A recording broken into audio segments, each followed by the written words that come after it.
এই জন্মে তো মেয়ে হয়ে দেখলাম, পরের জন্মে পুরুষ হয়ে দেখব কেমন লাগে। অনেকগুলি সন্তানের মধ্যে বেশ কয়েকটি কন্যা সন্তান ছিল। আশাপূর্ণা দেবী জন্মাবার পর তাই তার ঠাকুমা বললেন, মেয়ের স্বাদ আমার পূর্ণ হয়েছে, আর মেয়ে নয়। তাই নাম রাখা হলো আশাপূর্ণা। জন্ম থেকেই এত অবহেলা, তাই মেয়েদের প্রতি পদে পদে এত অবহেলা। একদিন তার সাহিত্যে প্রথম প্রতিশ্রুতির পথ বেয়ে বিদ্রোহিণী সুবর্ণলতা হয়ে বকুল কথায় এসে মুক্তি সন্ধান পেল। ভাইরা পড়ত, আর সেই শুনে তিনি শিখলেন বর্ণ পরিচয়। ভাবা যায়, এরপর তিনি সাহিত্য রচনা করে পেলেন। সাহিত্যে রবীন্দ্র পুরস্কার, জ্ঞানপীঠ পুরস্কার, পদ্মশ্রী, বিশ্বভারতীর দেশিকোত্তম, কলকাতা বিশ্ববিদ্যালয় থেকে শুরু করে কয়েকটি বিশ্ববিদ্যালয়ের ডিলিট, এক বিরল প্রতিভা।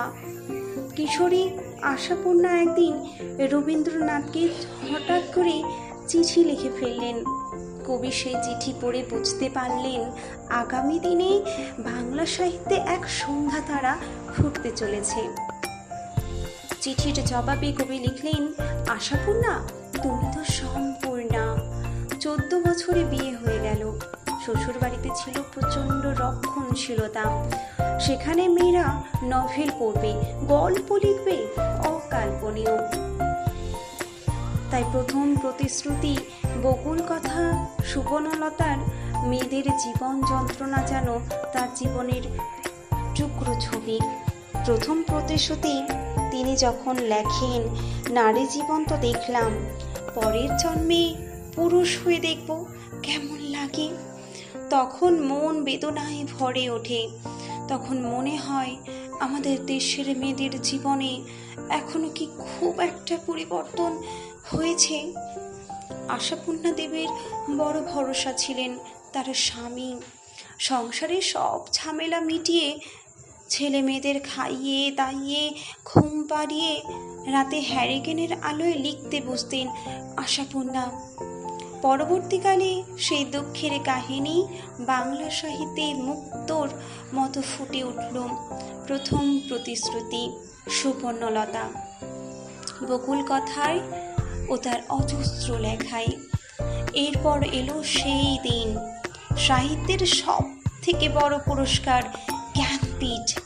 জ্ঞানপীঠ হওয়ার পর তার স্বামী বলেছিলেন, আশাপূর্ণা, আজ আমার ইচ্ছে করছে সারা কলকাতা মোমবাতির আলো দিয়ে জ্বালাই। তবে সেদিন আশাপূর্ণা দেবীর স্বামী সারা বাড়ি মোমবাতি দিয়ে সাজিয়েছিলেন। নেমে এসেছিল আশাপূর্ণা দীপাবলি।